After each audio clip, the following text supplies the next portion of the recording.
Welcome to the Honest Dog Breeder Podcast with me, your host, Julie Swan, where each week we dive in to discuss all things dog breeding so you can build a breeding business you love, producing dogs that fulfill their owners' dreams. I believe you can have an honest dog breeding program that also pays the bills. So throw those pods in your ears while you're cleaning kennels. I'd love to join you.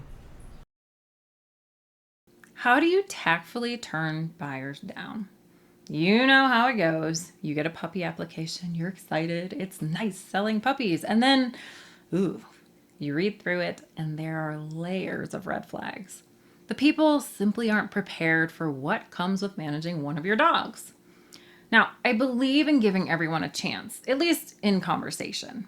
But my goal in that conversation, if they're one of the red flag people, is to determine if they're simply needing education and support and would be capable if they understood, or if they are simply not a good fit. When the latter happens and I've determined they aren't a good fit, then you have to turn them down. So how do you do that? Rejecting people is never fun. The first tactic I like to use is to be completely transparent and honest, sometimes slightly exaggerated, or worst case scenario, about what having one of the dogs would be like, with the goal of getting them to conclude that the dog would not be a good fit for them. Then you're not doing the rejecting, but you are preventing them from getting one of your dogs because they conclude it's not a good fit for themselves. For example, I had a woman who had this really beautiful idea of a GSP puppy and her infant getting along like two buds out of a fairy tale.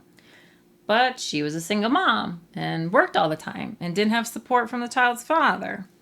I politely told her what I saw as her biggest struggle to overcome, simply that the initial 18 months of raising a GSP puppy are extremely taxing.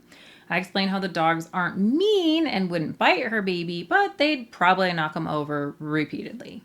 They definitely couldn't be left unattended together if she was even just cooking dinner, and that the GSP would take a lot of dedication and time invested while he went through everything, and that she probably wouldn't have the dog she wanted for about 4 years. It was possible, I told her, but was it worth the stress for her? How did she respond? Well, she ghosted me. But while I didn't reject her per se, I was completely honest with what I saw her future to be. It seemed to shatter her romanticized idea of what this dog was going to be, but that was a good thing. It brought her back to reality. Truthfully, she would have done wonderful with a rat terrier, but I found people rarely consider switching from a GSP to a rat terrier or vice versa. It's just how it goes. The next tactic is to find flaws in their desires against what your dogs can provide, and then tell them that you think they'd be disappointed with one of your dogs. For example, apparently there are some articles on the internet that a lot of people read that say GSPs are very protective and good watchdogs. Yeah, well, mine are terrible at those things. A robber would come in and the dog would be like, "Hey, you're here to pet me? Cool, let's go get some cheese. Here's the fridge." So that's not going to work. For people who want a dog that's loving with everyone and then will be protective, that's a hard shake. You need a dog with a lot of discernment, often trained, and that's more German Shepherd territory, if you ask me. Albeit, if they want a GSP, then they often are a little afraid of German Shepherds, or at least the shedding. However, when I get those buyers, I need to set their expectations right away. So I'll say, so these dogs aren't very protective, and they are terrible watchdogs. They're more likely to invite the robber in rather than tell you about it. That's what I say to set the stage. I usually pause as they process this. Then if they say nothing back, I propose the question. Is the protective and watchdog nature a nice to have, or is it a necessity? If it's a necessity, then I'm afraid you'll be disappointed with one of my dogs. At which time they'll either tell me it would be nice but isn't necessary, or they'll tell me they'll get back to me. And they usually never do. Both are fine. If they accept that the dog will be poor at being protective and watchful, then I've done my job at setting proper expectations, and they won't be frustrated or feel deceived by me and the puppy later, which is all you can really do.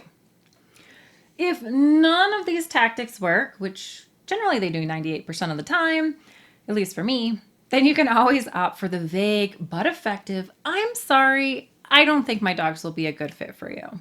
And you can sort of leave it at that. Then they'll think you're weird or bad with people, awkward, but at the very least, they'll go somewhere else to get a dog, which is fine. If you found this episode helpful, please tap that like button. It helps me better understand you and supports the channel. If you're a current or aspiring dog breeder, I'd love for you to subscribe to the channel to be notified when new videos come out. Thanks.